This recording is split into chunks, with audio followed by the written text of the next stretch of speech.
Bienvenidos a Conecta a Propósito, un podcast para personas que buscan construir una vida próspera y con sentido a partir de acciones inspiradoras que ayuden a crear un mundo sostenible. Mi nombre es Samuel Ricardo, coach, agente de cambio y profesional en sostenibilidad, y quiero agradecerte por estar aquí escuchando este programa.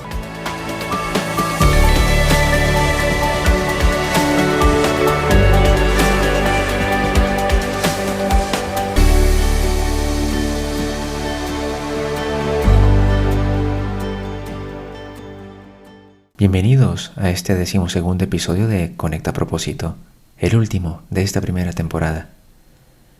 En el día de hoy cuento con la generosa presencia de Nuria Sala Cano, cofundadora de Conéctate Soluciones y Aplicaciones Connect Health, quien se conecta desde Vancouver, Canadá. Gracias a esta muy interesante conversación, Nuria nos cuenta un poco sobre su historia personal, cómo definió su propósito personal desde muy temprana edad y cómo decidió dejar su carrera como enfermera asistencial para convertirse en una enfermera de gestión y emprendedora. En este camino, Nuria busca dar solución y respuesta a algunas de las inquietudes con las que se ha venido encontrando desde su vida profesional y, sin duda, seguir cumpliendo con su propósito, el de cuidar y ayudar a las personas. Comenzamos. Nuria Sala Cano, de Connect Health. Bienvenida a este 12º episodio de mi programa Conecta a Propósito. Bien hallada, Samuel, muchas gracias. La verdad es que es una gozada participar en este podcast contigo porque los antecesores han sido estupendos los programas, así que estoy encantada. Muchas gracias. Nuria, cuéntame desde qué parte del mundo te estás conectando para realizar este programa. Bueno, pues yo os hablo desde una ciudad que se llama Coquitlam, es una de las ciudades anexas a Vancouver, dentro de British Columbia, Canadá. Y hace relativamente poco que estoy aquí, desde el 19 de marzo, que nos movimos desde otra ciudad pequeñita de España, que se llama Soria, y que está como... Aquí cuando alguien te pregunta ¿de dónde eres? Dices de al lado de Madrid, porque si no entiende de dónde eres. Así que bueno, pues eso, Soria al lado de Madrid. Bueno, cambios interesantes en tu vida que quizás más adelante nos cuentes un poco de ello. Pero antes de comenzar, Nuria, siempre hago la misma pregunta a mis invitados y me gustaría saber quién es Nuria Sala. Todavía lo estoy descubriendo, porque hace tiempo tenía, yo creo, bastante claro quién era Nuria Sala y de repente un día en mi vida hubo un clic y todo cambió. Entonces, bueno, si hay algo que puede definirme es una trabajadora, sé que suena muy atópico, pero es así, una trabajadora incansable y una curiosa insaciable, en el sentido de necesidad de aprender, no de querer aprender, de necesidad. Esto también es divertido. Desde pequeñita siempre he sido, pues eso, he querido siempre aprender mucho más, algo que no tuviera nada que ver con lo que estábamos haciendo en el colegio, etcétera, etcétera, ¿no? Y yo volvía loca a mi madre a este respecto. Entonces, a medida que he ido avanzando, iba avanzando los años, la edad, etcétera, etcétera, uno acaba la carrera, yo hice enfermería, y cuando acabé enfermería dije, bueno, pues ahora después de hacer enfermería, entonces era la diplomatura. Cuando yo acabé de estudiar en el siglo pasado, literalmente, eran diplomaturas de 3 años, pero se nos abrió la oportunidad de poder hacer un curso más para poder tener la graduación de enfermería, que son 4 años. Bueno, pues yo lo hice. Mi madre, ¿para qué necesitas otro año más? Digo, mamá, es que es verdad aquello de que el saber no ocupa lugar. Y entonces mi madre me decía, sí ocupa, mira todas las estanterías. Entonces, siempre era así, ¿no? Yo acabé la graduación y seguí estudiando un máster y luego otro máster y luego... Entonces mi madre decía, pero nunca vas a dejar de estudiar, nunca vas a dejar... Digo, pues no, mamá, eso es, porque no puedo dejar de estudiar. Si dejo de estudiar, si dejo de aprender, no sería yo. Así que probablemente lo que mejor me defina sea eso, o sea, una curiosa, incesante necesidad de aprender, de saber más, de cultivarme, no solamente en mi área de salud, sino en todo. O sea, me encanta cualquier tipo de arte, la cultura en general, pero también cosas que no conozco o que estoy aprendiendo, como por ejemplo la programación. Nos cuentas que esa curiosidad, esa necesidad de aprender te viene desde la infancia. ¿Por qué no nos cuentas un poco cómo fue esa parte de tu infancia que comenzó a enriquecer esa curiosidad?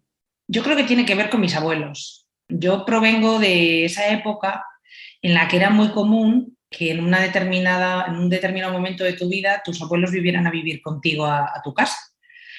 Entonces, yo creo que los lazos que se establecían entonces con los abuelos, ahora por supuesto que son estupendos, pero en aquel momento todavía eran, yo creo que mucho más intensos. Y mi abuela paterna, sobre todo, yo creo que viene de ahí, era muy curiosa como yo.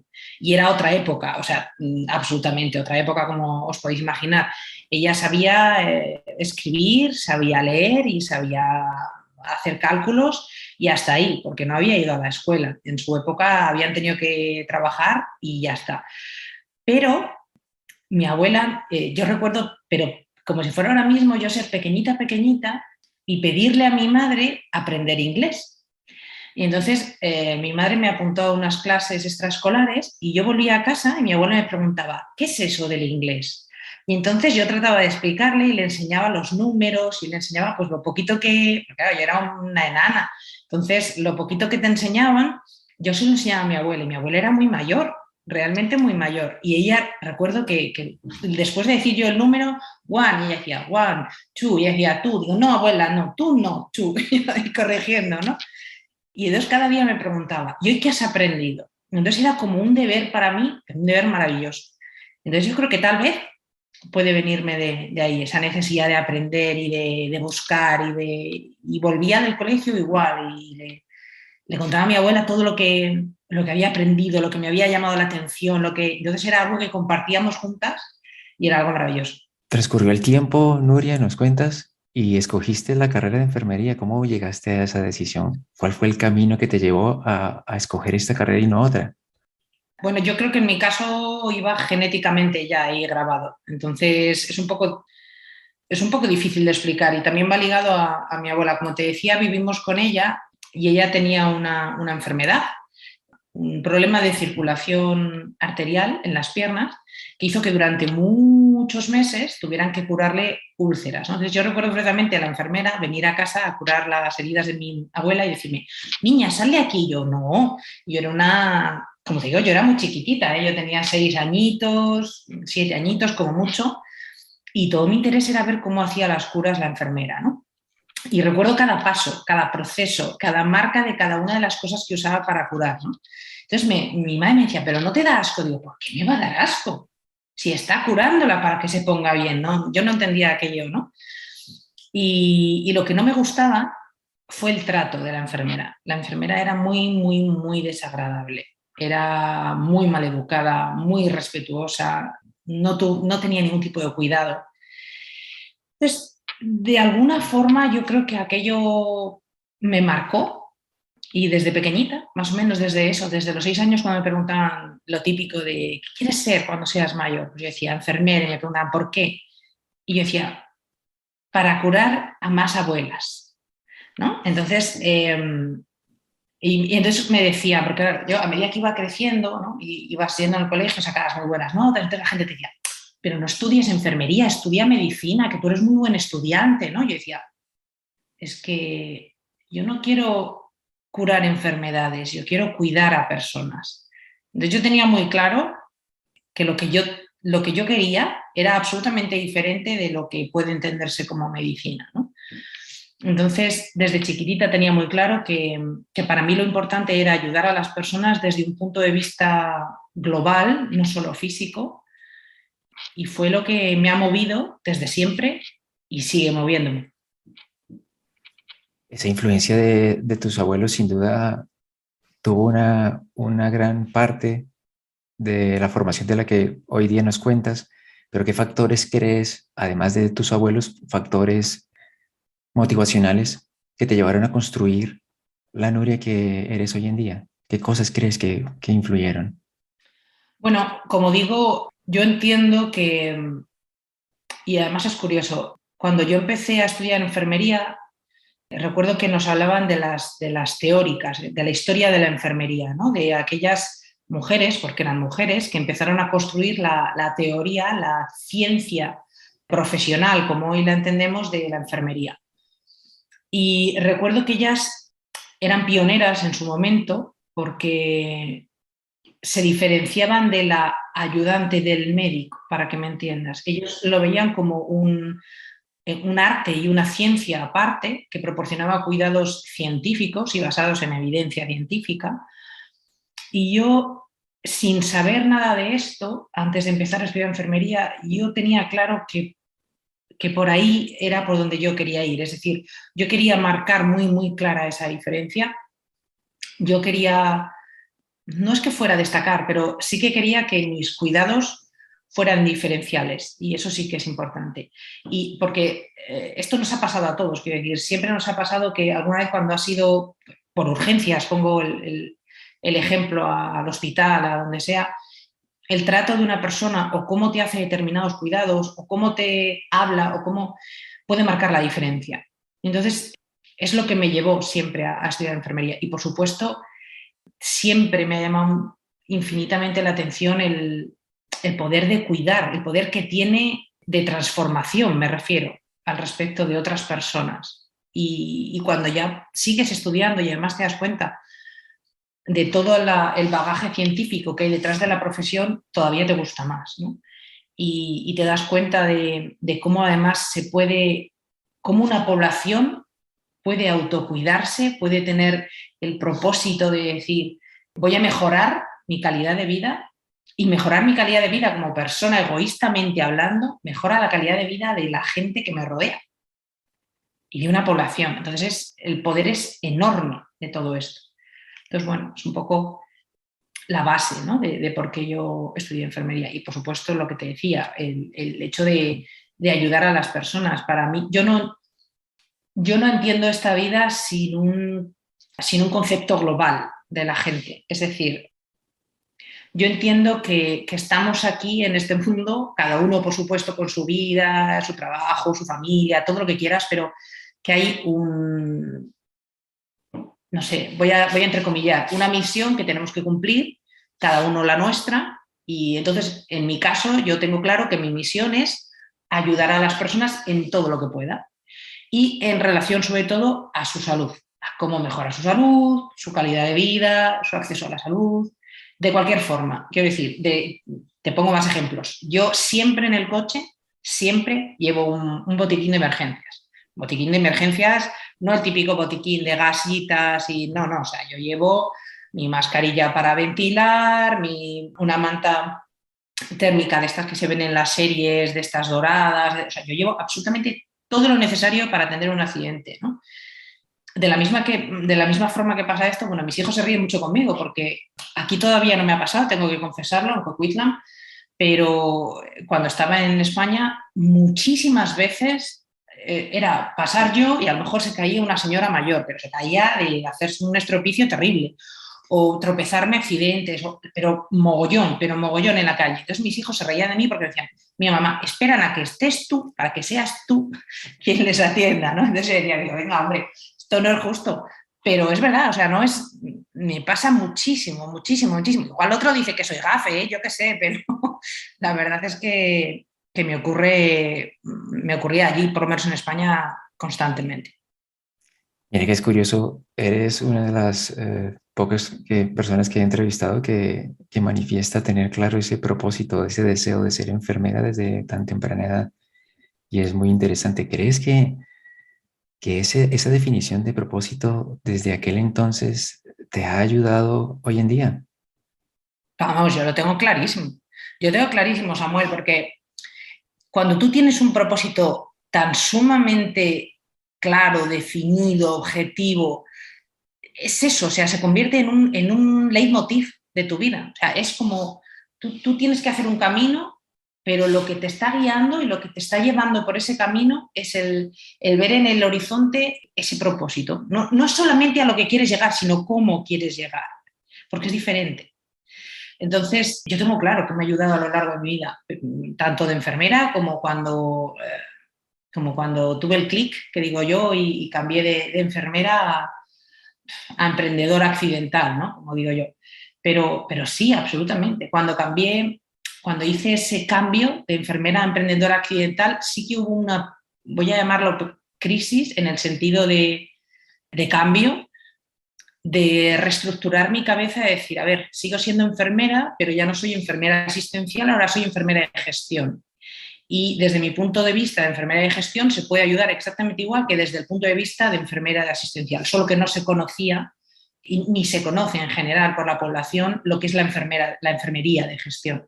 Pero sí, vamos, o sea, tengo claro cuál es el propósito de mi vida. Ya que lo has mencionado, detengámonos ahí un momento y cuéntame cómo fue esa transición, ese clic que nos comentas desde el principio del programa que tuviste en tu vida de dejar de ser una enfermera de asistencia a convertirte en una emprendedora o una enfermera de gestión. Cuéntanos ese cambio. Pues que me contestaron mal, Samuel. Yo estaba trabajando con donantes de sangre y yo era súper feliz, ¿eh? Quiero decir, no es que yo me hubiera planteado un cambio ni nada, nada. Yo tenía mi plaza fija, en fin, todo lo que uno puede, voy a también poner comillas, soñar, de decir, bueno, tengo mi familia, mis niños, mi trabajo, mi casa, ya está.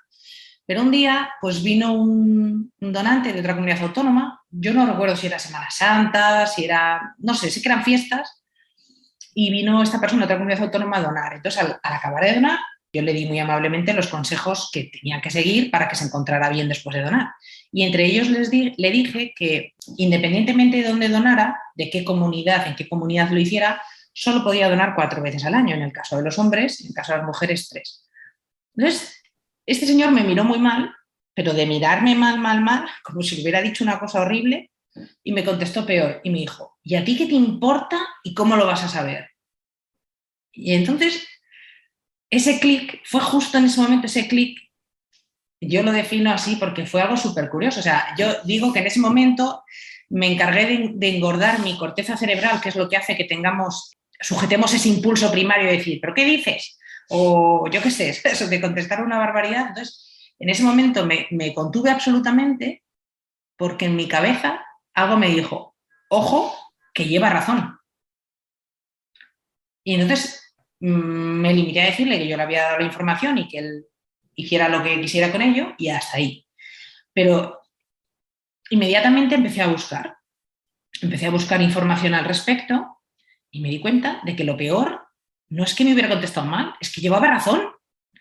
Entonces me di cuenta de que efectivamente no había forma ni manera de saber cuántas veces había donado una persona en toda España, si había sido excluido en otra comunidad autónoma, en fin, una serie de lagunas enormes que dije, no puede ser que nadie se haya dado cuenta antes de esto, ¿no? Entonces, bueno, hice una búsqueda muchísimo más intensiva, más científica, y cuando ya encontré que no había nada, pues entonces ya hablé con mi socio y le dije, oye, me pasa esto y he encontrado que hay este problema.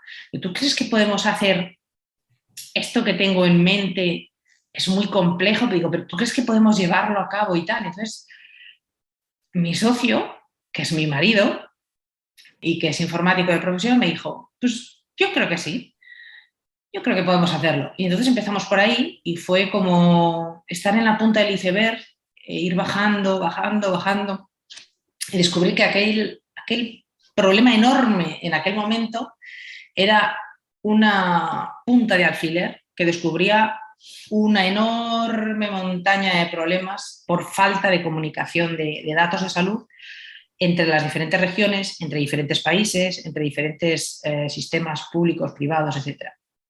Pero quitando esa parte de qué ocurrió, o sea, de ese clic, como digo yo, sí que hubo esa pequeña crisis personal, como digo yo, de pasar de ser enfermera asistencial a ser enfermera de gestión. Yo jamás me había planteado ser enfermera de gestión, jamás, jamás, jamás, absolutamente. Entre otras cosas porque desconocía todo lo que puede llegar a hacer y cómo puede ayudar, ¿no? Entonces me formé, es cuando me formé en ello, hice un máster de gestión y administración de empresas de especialidad sanitaria. Es cuando empecé a ver que la gestión en sanidad era más que dirigir un hospital o una residencia de ancianos. Y es cuando me di cuenta de que con esa formación podía seguir ayudando a las personas y podía seguir enfocada en mi propósito. Entonces, el segundo paso del cambio fue decir, bueno, pues ahora toca, ya sé que también suena muy atópico, dejar mi zona de confort, ¿no? Saltar al vacío y decir, vale, dejo mi trabajo, abro mi empresa y voy a dejar de cobrar. Que puede parecer una tontería, pero no lo es. Porque de repente el suelo bajo los pies no está tan estable como antes. Entonces hace falta tener, como digo yo, la cabeza muy amueblada y estar muy, muy seguro de lo que uno quiere hacer y cómo lo quiere hacer. Entonces, pues es importante. Vaya, qué valentía además de enfrentarte a una situación adversa con un paciente, bueno, no sé si llamarlo paciente, a alguien que viene y que tú le das una información sobre cómo donar sangre de la forma más adecuada y que eso te lleva a una transformación de la manera como haces las cosas para llevarte a otra. Ahí surge, supongo yo que surge Connect Health y creo que es el momento de que nos cuentes de qué se trata esta nueva aventura. Connect Health es el nombre comercial de nuestra empresa, es Conectate Soluciones y Aplicaciones y un poco hasta el nombre tiene sentido, ¿no? Connect Health es conecta salud. Nosotros entendemos que la salud tiene que ser colectiva y es lo que nosotros buscamos. Nuestra empresa inicialmente, como decía, se creó para buscar solución a esa falta de interoperabilidad de datos entre donantes de sangre y lo hicimos a través de diferentes puntos uniéndolos todos en un mismo puzzle, ¿no? Para empezar, creamos un identificador universal de donantes de sangre, que para que me entiendas es como el número de tu tarjeta de crédito, que lo puedes usar independientemente en qué país estés, ¿de acuerdo? Es solo tuyo, único, y lo puedes usar en cualquier lugar. Pues esto es exactamente igual. Entonces, este identificador es un código alfanumérico que permite identificar al donante en cualquier país, en cualquier idioma, etcétera, etcétera. Y en aquel momento creamos, además de este identificador, creamos una solución específica que se llamaba Donate, la A era con arroba, y la función que tenía, entre otras cosas, era doble, digamos. Una, la del donante, para poder llevar sus datos, todas sus donaciones, todos sus análisis, o sea, absolutamente todo ahí en su aplicación, recibir información sobre todos los tipos de donación que hay, porque no solamente hay donación de sangre como tal, hay donación de plasma solamente, o de plaquetas solamente, o donación de leche materna, por ejemplo, o donación de tejidos, es decir, es infinita la cantidad de cosas que se pueden donar. Y a la vez que le pudieran llegar las notificaciones de cuándo puede ir a donar, pero de una forma arreglada. Ahora se mandan un poco los avisos, se hacen por SMS, por paquetes, entonces se mandan un poco indiscriminadamente, por grupo sanguíneo. Pero nosotros lo que proponíamos no era solamente que fuera, obviamente, por grupo sanguíneo, sino por necesidades y por el tiempo que ha hecho desde que una persona ha donado hasta que puede volver a donar, ¿no? O sea, más regulada, más controlada. Y además proponíamos la cita previa. Esto me hizo mucha gracia porque cuando empezamos nos dijeron que estábamos un poco locos, que aquí en el Mediterráneo, en España, esto de la cita previa para donar no se llevaba. Digo, bueno, lo mismo decían cuando empezaron las citas previas en el médico de familia y mira dónde estamos, ¿no? Entonces, claro, tiene mucho más sentido. La gente cuando va a donar, pues va cuando puede, pero si tú le das una cita y sabe que a esa hora le atienden y además dona y luego se va, oye, pues eso que se lleva. No tiene que estar esperando si hay más gente donando, ¿no? Entonces, bueno, eso por un lado. Y por otro lado, el profesional pues tenía la seguridad de estar cumpliendo la ley, para empezar, la ley que regula la donación de sangre, y en segundo lugar era la tranquilidad de hacer las cosas bien, es decir, podía asegurarse de que esta persona no había donado más veces de las adecuadas para su salud, que no había tenido ningún tipo de reacción adversa a la donación de sangre y de haberla tenido servía como una alerta, quiero decir, para que el personal que atendiera al donante estuviera todavía más pendiente de esa persona, etc. Entonces ese fue un poco el inicio de Connect Health. Y como te digo, pues fue creciendo y nos dimos cuenta de que pasaba lo mismo en salud. Que cuando tú te ibas de una ciudad a otra, tus datos se quedaban en tu ciudad, a menos que te los llevaras en papel, impresos, y te los llevaras en una carpeta debajo del brazo. Pero claro, si tú esto lo piensas para personas que tienen patologías más importantes que las habituales, o para personas, ya no te digo para enfermedades raras, eso ya es, o sea, terrible, o para personas que tienen muchísimas pruebas de imagen, muchísimas resonancias, muchísimos tags, aquello ya no es una carpeta, aquello es un armario lo que se tienen que llevar, ¿no? Y encima se complicaba muchísimo más si había que tener un enlace, digamos, si había que tener acceso a datos del sistema público y privado. Entonces nosotros dijimos, a ver, o sea, esto no puede ser. Nosotros siempre hemos contemplado que el paciente tiene que ser el centro del sistema sanitario y que es todo el sistema sanitario quien tiene que rodar alrededor del paciente y no al revés. Y hasta ahora era el paciente al que tenía que ir de un sitio a otro en el sistema sanitario para conseguir lo que quería. Entonces nosotros lo que hemos hecho ha sido, digamos, bastante, no sé si la palabra es revolucionario o llevar la contraria al resto del mundo, no lo sé. Pero básicamente nosotros lo que hacemos es darle el poder a la persona de que sea el gestor y dueño de sus datos de salud y que los pueda compartir con quien quiera, con el proveedor de salud que quiera, tanto público como privado, como de una ciudad, como de lo que sea, de una forma súper ágil, súper fácil y sencilla y además segura, porque todos los datos están encriptados. Esto suena así un poco, ahora me he avanzado, como digo yo, pero básicamente es que cumple todos los niveles más altos de seguridad. Y además va a elegir no solamente con quién quiere compartirlos, sino qué quiere compartir. Es decir, si yo quiero que mi fisioterapeuta vea mi historia de traumatología, por ejemplo, porque tengo un problema en la rodilla.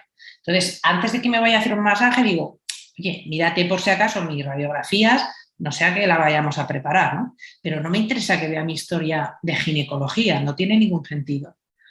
Entonces, le damos el poder al paciente y le damos también el poder al profesional en el sentido de que va a poder tener una visión 360 grados del paciente al que está atendiendo. Hasta ahora era una visión parcial, porque el del público veía la historia pública de su hospital, por ejemplo, porque muchas veces ni siquiera estaban conectados los hospitales con los centros de salud. Ya no te digo entre ciudades diferentes, ¿no? Entonces ahora va a tener una visión global de su paciente y, por tanto, minimiza las posibilidades de riesgo a la hora de ponerle un tratamiento y mejora su atención, elimina duplicidad de pruebas, reduce gastos, etcétera, etcétera. Y bueno, aparte, la continuidad asistencial, ¿no?, que llamamos. Es decir, si, por ejemplo, la abuelita que decía yo antes que se caía en la calle y se hacía un despropósito, la pobre mujer, bueno, pues cuando llega la ambulancia a atenderla, va a hacer determinados procesos. Bueno, pues eso debería quedar registrado y que el personal que la recibe en el hospital sepa qué se le ha hecho, etcétera, etcétera, pero sin necesidad de pasar un papelito. Quiero decir, es así de sencillo, ¿no? Y así de lógico, ¿no? Nosotros decimos que no hemos inventado la rueda, simplemente hemos plasmado lo que a todo el mundo nos parece lógico y necesario. Es interesante escucharte porque por lo menos yo, y supongo que la mayoría de los que nos están escuchando, este tipo de cuestiones no se las ha planteado y concebimos el sistema sanitario como algo normal, en donde tenemos que ir a una consulta y si ya nos hemos hecho una radiografía de rodilla, como nos dices, y nos piden otra, pues no la volvemos a hacer. No consideramos la anterior, ni siquiera guardamos la radiografía anterior. Y esta dispersión de nuestra información sanitaria por todas partes, yo no me lo había planteado y me parece algo realmente interesante escucharte. Y también me parece interesante que has mencionado algo sobre la interoperabilidad. ¿Cómo has sorteado no sé si llamarlo problema o inconveniente frente a lo que tú planteas? ¿Cómo lo han sorteado ustedes? Bueno, pues la verdad es que ha sido lo más difícil. Nosotros cuando empezamos todo esto, teníamos claro, como te digo, que la persona, no la organización, la persona, tenía que ser el dueño y gestor de sus datos, pero cuando tú esto se lo contabas a una organización te decía, no, mira, o sea, yo he creado los datos, yo he hecho la radiografía, yo he visitado a esta persona, los datos son míos. Entonces llegó la RGPD, que es la Ley Europea de la Protección de Datos, que vino a decir, no, los datos son del usuario siempre, y tiene derecho a aportarlos de la forma que quiera, etcétera, etcétera. Entonces, bueno, vino a darnos un poco la razón en esto. Lo más difícil, pues, es sortear precisamente otra vez, voy a utilizar palabras que igual no son las más correctas, pero bueno, los viejos dinosaurios que siguen estando en las organizaciones y que siempre han hecho lo mismo y que siguen muy cómodos en su estructura y en lo que siempre han conocido, y todo lo que suponga una innovación, un cambio, un salirse de su zona de confort, precisamente, pues les genera un estrés innecesario que no quieren afrontar. El problema es que las leyes nos dan la razón nosotros, no solo a nosotros, sino a los ciudadanos, para empoderar cada vez más a los ciudadanos. Hoy en día sabemos cada día más la importancia del dato, la importancia de la protección de tu dato, de lo que vale ese dato. Seguro que esto no lo sabe mucha gente, pero a los hackers, a los ladrones de datos, les pagan muchísimo más por un dato de salud que por un número de tarjeta de crédito.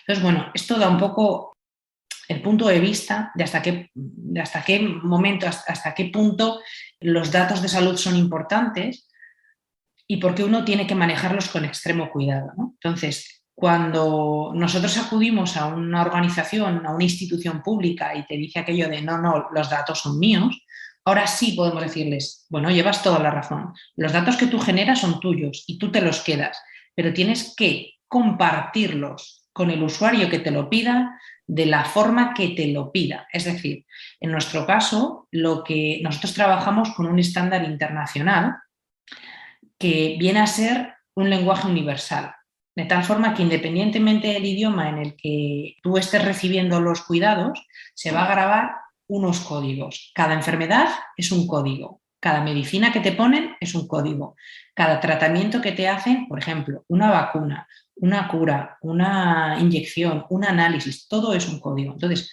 en tu historia queda todo registrado por códigos y aunque te vayas a, yo qué sé, pongo el ejemplo, a la India, a Finlandia, a Australia, me da igual el lugar, van a saber por ese código qué es lo que tienes, qué te han puesto, etcétera, etcétera.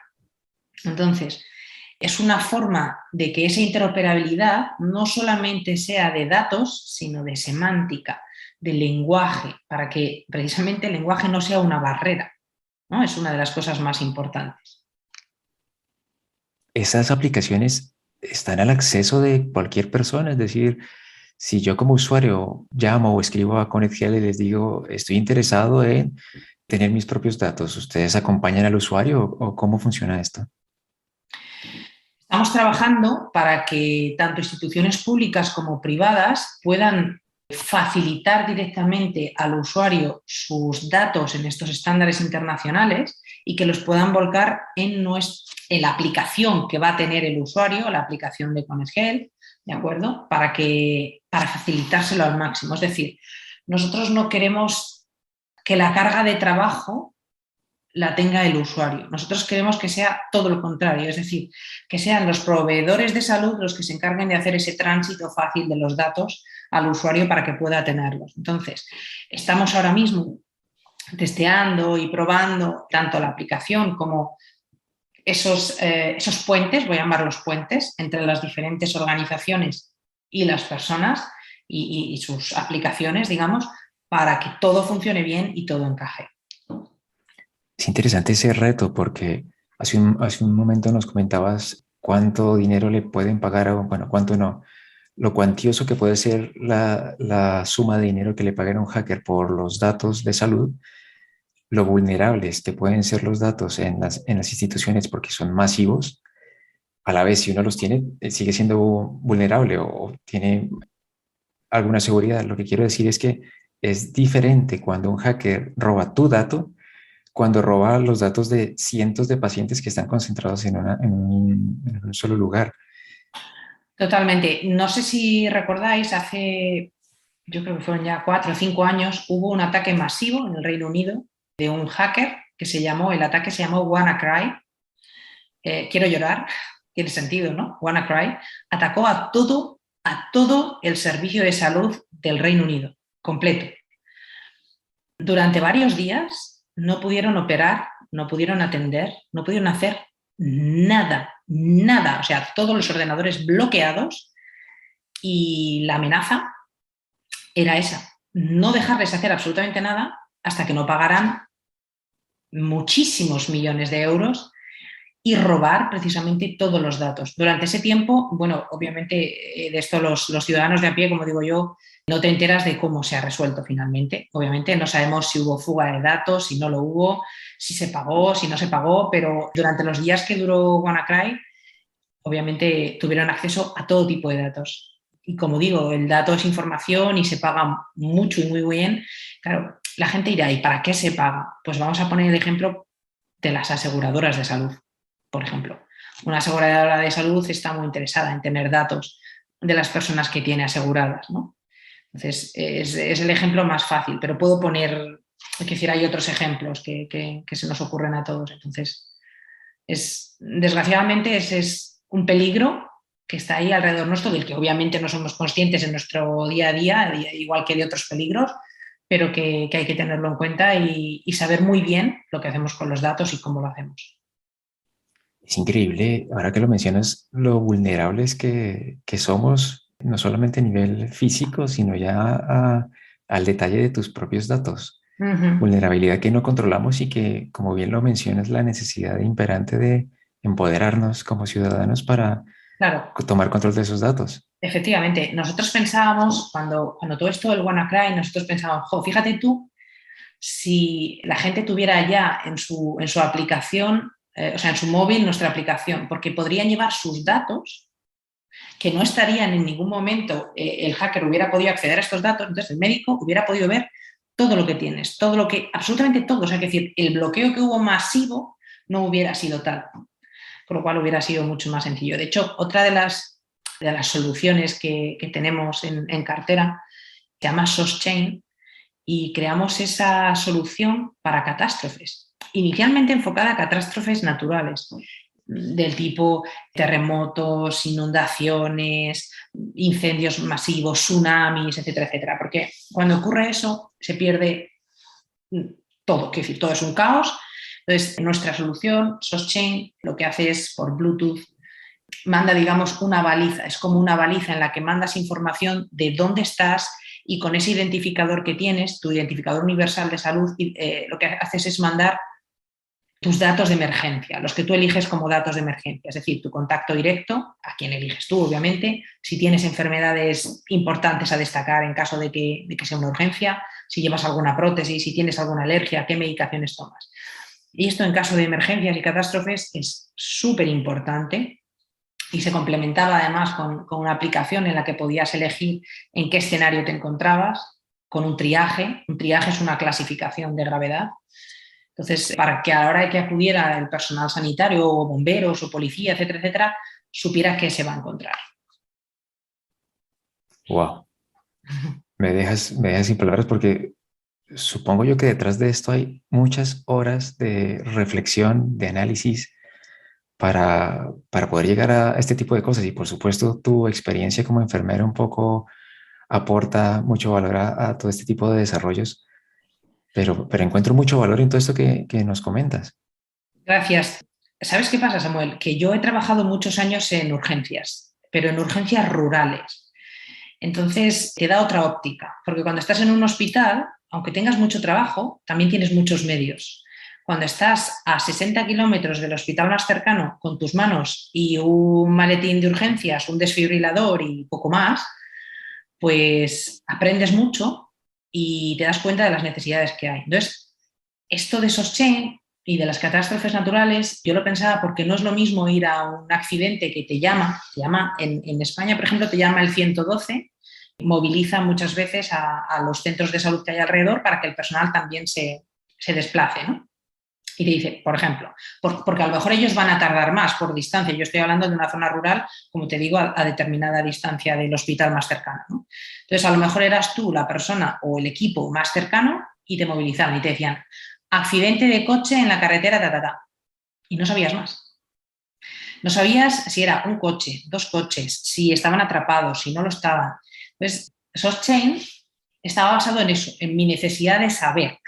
Otra vez, necesidad de saber y de poder ir sobre seguro a lo que iba. Más de una ocasión, créeme, más de una, desgraciadamente, me encontré que ese accidente del que te avisaban, estaban envueltos 2, 3 coches, eran víctimas múltiples y ibas el médico, enfermera, el conductor de la ambulancia y la técnico. 4 personas, 2 con conocimientos científicos para atender. ¡Wow! Entonces, realmente ir un poco más sobre seguro y decir, bueno, esta persona tiene el identificador y dentro de esto, imagínate, es epiléptico o este tiene alergia a tal o este, pues a mí me facilita muchísimo las cosas. Si yo me encuentro una persona que está inconsciente, por ejemplo, no respira y tengo que intubarla y es alérgica al látex, yo lo sé, yo tomaré mis medidas para intubarla. Si no lo sé, pues la preparo y le puedo crear un shock anafiláctico, o sea, empeorar su situación todavía más, ¿no? Por lo cual, digamos que está basado en el campo, en el trabajo de campo. Tal vez por eso la empresa, y de eso sí que estoy francamente orgullosa, tiene diferentes perfiles dentro de la empresa y cada perfil aporta lo suyo, ¿no? Yo puedo decir todo lo que necesitaría, cómo sería la solución perfecta, etcétera, etcétera. Luego viene la parte técnica y me dicen, espera, vamos a aterrizar esto, vamos a poner esto así, y luego viene la parte comercial y me dice, bueno, pero esto hay que venderlo así, hay que hacerlo así, cada uno tiene su parte. Volviendo un poco a la parte del emprendimiento en sí mismo, Nuria, yo supongo que todo no ha sido un camino de rosas y que has tenido momentos a nivel personal en los que has tenido que enfrentarte a ti misma, a esas preguntas personales. ¿Cómo has sorteado esos momentos y qué dificultades has tenido en este camino de emprendimiento? No, no ha sido un camino de rosas para nada, al revés, es como, yo creo que la definición que más se acerca es una montaña rusa. Hay días en los que es todo maravilloso y todo fluye y otros en los que dices aquella frase del copiloto de Carlos Sainz, de trata de arrancarlo, pues igual, hay veces que cuesta mucho, pero yo tengo la enorme suerte de 2 cosas. Lo primero, contar con una familia maravillosa. Entonces, para mí, mi apoyo fundamental y primordial es mi familia. Yo tengo 2 hijos, ahora mismo ellos tienen 16 y 14 años, pero cuando empezamos todo esto, ellos tenían 11 y 9. Y desde el minuto -1, ya no digo 0, desde el minuto -1, ellos han apoyado, han luchado. Cuando nos planteamos, incluso más yo que Fernando, mi socio y mi marido, decir, mira, no puedo con todo esto, tal vez es mejor dejarlo, venderlo. No, no se puede vender porque esto es por la gente, porque estáis luchando por mejorar la salud de la gente, pero tremendo, o sea, fue un acoso y derribo de mis hijos para continuar adelante ahí, y debo reconocer que son un punto muy, muy fuerte. Bueno, luego mi socio y marido, como digo, de la misma forma, él si yo soy trabajadora incansable, él lo elevamos a la enésima potencia y además también es muy metódico y también es muy testarudo. Entonces, él quiere sacar esto adelante no solamente por nosotros, sino por la gente y es así y lo estamos consiguiendo. Y luego, por otro lado, tengo la suerte, como te decía, de tener ese propósito infinitamente claro. Entonces, cuando parece que el horizonte se desdibuja, necesito un momento, a lo mejor tal vez no un momento, pero sí un día de decir, necesito resituarme, ¿no? Y pensar por qué. Pensar por qué empecé todo esto, por qué he querido hacerlo, cuál sigue siendo el objetivo final y último. Reconecto en ese momento, me escapo al bosque más cercano que tengo y respiro y todo aterriza de nuevo. Qué interesante, Noiri. Y la siguiente pregunta que te quiero hacer tiene que ver un poco con esa sostenibilidad de la empresa. Me doy cuenta que sin lugar a dudas la sostenibilidad en cuanto a la parte social de ayudar a las personas está claramente visible, es notorio, pero me gustaría saber qué otros aspectos de sostenibilidad contemplan o si contemplan que la sostenibilidad se convierte en un eje transversal dentro de la organización o ya lo es. Cuéntanos un poco de esto. Efectivamente, para nosotros es importante la sostenibilidad desde los 3 puntos, tanto la del medio ambiente como la social, como la transparencia. La social no solamente la contemplamos en el beneficio que estamos generando para las personas para las que trabajamos, sino también para las personas con las que trabajamos. Es decir, para nosotros, y voy a volver a decir otro tópico, pero es que es así. Para nosotros la gente con la que trabajamos es familia. Entonces, es muy importante, cuando nosotros hemos contratado a alguien, para nosotros es muy importante que comparta al menos ese propósito. El propósito de querer ayudar a la gente. Por supuesto, todo el mundo tiene que vivir de algo y ganarse su salario, ¿no?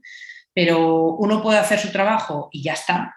O uno puede hacer su trabajo con ese propósito y siempre lo va a hacer de otra forma diferente. Es así, porque la intención es distinta. Entonces, para nosotros es muy importante que esa sostenibilidad también de enfocarnos en el equipo que somos sea muy importante, muy fuerte. En cuanto a transparencia, nosotros trabajamos a nivel tecnológico, nosotros trabajamos con blockchain, que es un término muy técnico y muy complejo de explicar, pero básicamente ayuda a que todos los datos que se registren en la misma permanezcan inmutables. Es decir, evitamos que haya ningún tipo de distorsión de los datos. Es la mejor transparencia que puede haber para cualquier tipo de empresa, ¿no? Se me ocurren muchísimos casos que ha habido a lo largo de esta pandemia en los que si hubiera habido esa sostenibilidad de la que nosotros estamos hablando, esa transparencia, se hubiera evitado muchísimos problemas. Y luego a nivel medioambiental, por supuesto que también estamos preocupados y que además tenemos en mente seguir trabajando en ello, y no solamente seguir trabajando en ello, sino que es uno de nuestros objetivos principales. Es decir, queremos evolucionar y convertirnos en una empresa que sea sostenible desde todos los puntos de vista y reconocida como sostenible desde todos los puntos de vista, y trabajamos en ello. Y a nivel personal, ¿cómo vinculas esa sostenibilidad en tu día a día? Como enfermera de gestión, con tu familia. Pues mira, esto sí que va a ser divertido. Nosotros en España siempre hemos reciclado. Para nosotros el medio ambiente, bueno, la verdad es que confieso que yo no soy persona de ciudad, yo soy persona de, como he dicho, de monte, de bosque, de naturaleza, y mi familia también lo es, ¿no? Entonces, para nosotros el tema de reciclaje era muy serio, reciclábamos todo. Bien, bueno, pues cuando nos movimos aquí a Canadá dije, uy, Dios mío de mi vida, y yo pensaba que reciclaba todo, que va, que va, que va, para nada, o sea, esto es nivel pro, o sea, esto ya es la pera. Aquí se recicla, por un lado, lo orgánico que va a compostaje, pero como es orgánico, no puedes usar ningún tipo de bolsa para reciclar. Bueno, o sea, no os lo podéis imaginar. Los envoltorios van en otro sitio, los bricks van en otro, los papeles en otro y los cartones en otro. O sea, es como, wow. ¿Y sabes lo que me llama la atención?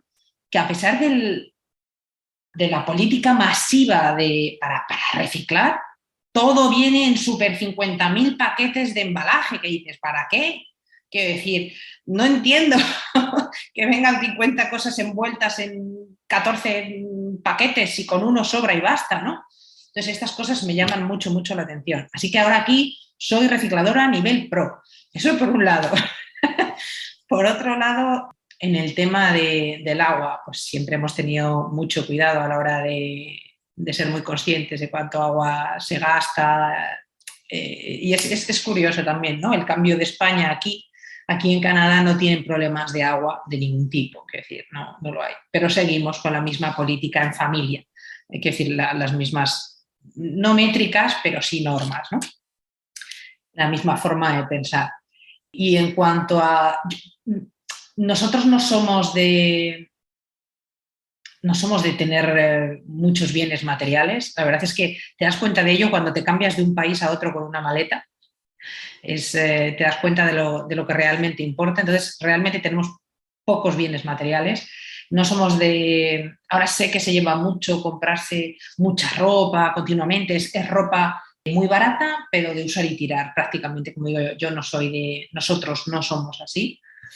Y cuidamos mucho la ropa. Y además yo, claro, es que como digo que soy del siglo pasado, pues en algo se tiene que notar. Yo heredaba la ropa de mis primos, ¿sabes? Quiero decir, y más contenta que unas castañuelas de heredar la ropa de los primos mayores. Pues mis hijos también heredan ropa de sus primos mayores y también, o sea, ningún problema. Con lo cual yo creo que eso también es sostenibilidad. Es que esa definición a temprana edad de tu propósito ayuda de alguna manera a esa definición de tu concepción de la sostenibilidad hoy en día? Pues no lo sé, no lo sé. Yo creo que he ido aprendiendo, Samuel, sinceramente, porque yo no tengo recuerdo de ser pequeña y que mis padres, bueno, que reciclaran, por supuesto que no, excepto lo que es la ropa, como te digo, de primos, etcétera, etcétera, no. Y bueno, y en la cocina, lo típico de las madres, de aprovechar las obras para hacer otras cosas, etcétera, etcétera. Pero no, no recuerdo nada más así sostenible. Pero sí es cierto que a medida que fui creciendo, yo sí que tuve la curiosidad de aprender y de buscar y de saber y de darme cuenta de la importancia es que solo hay un planeta, quiero decir, no, vaya, no es que no haya un, a ver, hay más planetas, quiero decir, pero que solo tenemos este para vivir, al menos de momento, y que hay que cuidarlo. Entonces, yo creo que he ido aprendiendo poco a poco y que es una cosa que además es necesaria aprender, todas las generaciones, porque parece que ahora los chavales jóvenes empiezan a conocerlo un poquito más porque empiezan a, más en el colegio que en el instituto, yo creo, a aprender sobre ello. Pero aunque aprendan, también tienen que verlo en las familias. Es decir, si las generaciones de los padres, de los tíos, de los abuelos no trabajan también sobre ello, pues los chavales pensarán que es algo banal y no lo harán. Con lo cual yo creo que es importante. Así que creo que la sostenibilidad también se aprende y se debe aprender. Y Nuria, además de tus abuelos y esa influencia que tuvieron sobre ti, ¿has tenido algún otro referente o has visto algún documental que también te ayudara a cimentar ese propósito o alguna persona? He tenido siempre la suerte yo creo que sí, la suerte de encontrarme personas que han sido una luz, ¿no? En mi camino, que de repente dices, wow, cuánto he aprendido, ¿no? Y a lo mejor te das cuenta de que has aprendido a esa persona a posteriori. Pero sí, he tenido la suerte no solamente de mi abuela, por ejemplo, paterna, como comento, he tenido compañeras, bueno, he tenido profesores que me marcaron absolutamente a lo largo de mi vida, desde profesores de instituto hasta profesores en la universidad que dices, jo, yo me quiero convertir en algo así, ¿no? O yo quiero ser algo parecido a esto alguna vez y poder llegar a algo parecido. ¿No? No me refiero ni a poder ni como persona. Y bueno, eso. Y luego compañeras con los que he trabajado de campo que te enseñan tanto, que te abren la mente de una forma tan brutal que es absolutamente enriquecedor. Y cada día yo creo que se aprende de estar con estas personas. Tengo la suerte además de que mi socio, Fernando, y mi marido, es una de esas luces. Fuimos juntos al colegio, con lo cual hace realmente muchos años que nos conocimos y afortunadamente tengo la suerte también de que la gente con la que trabajo, que de la gente con la que trabajo yo aprendo cada día. Y además creo que es muy, es decir, es realmente importante tener las orejas abiertas. Como digo yo, mi hija tiene una expresión buenísima que es, a ver si recuerdo cómo es, tengo cara de oreja. Eso es. Esa es la expresión, en el sentido de que es una persona que escucha. Entonces, creo que es muy, muy, muy importante eso. Hay otra frase que te dice, Dios te dio dos orejas y una sola boca por algo, pues yo también lo pienso, creo que es muy importante y bueno, trato de aprender de todas estas personas que son un faro y una luz en mi vida. Nuria, ¿nos recomendarías un libro o una película que te gusten y que te gustaría compartir con nosotros para dejarlo en las notas del programa? A nivel personal, y no tiene mucho sentido que recomiende esta película, pero es así, a nivel personal hubo un antes y un después de que vi la película de Pearl Harbor. Soy absolutamente consciente del sesgo absolutamente norteamericano que tiene la película, pero yo cuando vi esa película estaba en un punto de mi vida en el que marcó un antes y un después en el sentido de que fue lo que hizo que me decidiera a decir hasta aquí mi vida con mis padres, mi familia, etcétera, etcétera, y ahora inicio mi proyecto de vida con mi pareja, en mi casa, busco casa y espabilo. Porque es que vete tú a saber por qué, o sea, porque en la película, sin destripar nada, te das cuenta de que hay que vivir el momento, de que hay que vivir el momento y de que hay que querer infinitamente a las personas que tienes alrededor, porque nunca se sabe qué va a pasar. Entonces, en ese momento fue un decir, bueno, ya, o sea, mañana empezamos a buscar casa. O sea, fue así. Entonces, ese es uno. Y libros, es que yo leo mucho, entonces es realmente difícil y complicado quedarme con uno, pero por decir uno que digamos nos ha marcado a varias generaciones en mi familia, voy a decir La sonrisa etrusca, de José Luis Amper. Es un libro muy, muy bonito, de una relación de un abuelo con un niño, y es realmente increíble el libro, pero realmente increíble. Y se lo regalaron a mi padre, se lo leyó mi abuela, se lo leyó mi padre, después me lo dejó a mí y yo se lo regalé a mi hija. Son 4 generaciones que hemos leído ese libro y los 4 hemos llorado y hemos reído con ese libro. Ese y 100 días de felicidad. Y fíjate que es de felicidad y no de soledad. 100 días de felicidad. No recuerdo ahora mismo el autor, es un autor italiano. Y no hago spoiler si te digo un poco la sinopsis del libro que viene detrás siempre. Es una persona que de repente, o sea, lo tiene todo en la vida y de repente le descubren un cáncer y le dicen, te quedan 100 días de vida. Entonces, el libro es un diario cuenta atrás. Y pese a lo que estoy diciendo, creo que es el libro con el que más me he reído en mi vida. Es buenísimo, de verdad. O sea, es un canto no solamente al humor, a la esperanza, al amor, a la familia. Está muy bien. Genial, estupendo. Como comenté, esas sugerencias tanto de la película como de los 2 libros que nos has comentado, compartido, los dejaré en las notas del programa. Y Nuria, antes de finalizar, me gustaría que le dijeras algo a esas personas que están con esa inquietud de emprender, de querer hacer algo, de si definitivamente lo de ellos es el emprender o no. ¿Qué les dirías a esas personas? Bueno, pues lo primero que yo les diría es que antes de lanzarse a nada, investiguen. Es decir, que hagan realmente una búsqueda muy, muy intensiva acerca de si lo que quieren hacer es algo que realmente necesite el público, si tiene público, cuánto y cómo y dónde, pero una búsqueda, no aquello de me pongo una tarde en Google y ya está, o sea, con tiempo. Luego, una vez que hayan hecho esa búsqueda, si realmente tienen un propósito detrás de ese emprendimiento, si hay una razón realmente poderosa, no van a poder dormir hasta que no lo hagan. Así que les sugeriría que se rodeen de un equipo del que siempre aprendan. Siempre es mejor estar rodeada de gente que sabe más que tú. Y bueno, tampoco viene mal tener dinero ahorrado para emprender, la verdad. Es así. Que tengan mucha paciencia, que habrá días de, pues eso, de montaña rusa, de que todo va bien y días en las que lo mandarías todo a freír espárragos, pero si realmente el motivo, el propósito que hay debajo es realmente importante, todo se supera. Así que adelante. Muchas gracias por esas palabras, Nuria. Y bueno, y si nuestros oyentes, alguno que esté interesado en contactar contigo o con tu empresa, ¿dónde te pueden localizar o dónde pueden localizar a la empresa?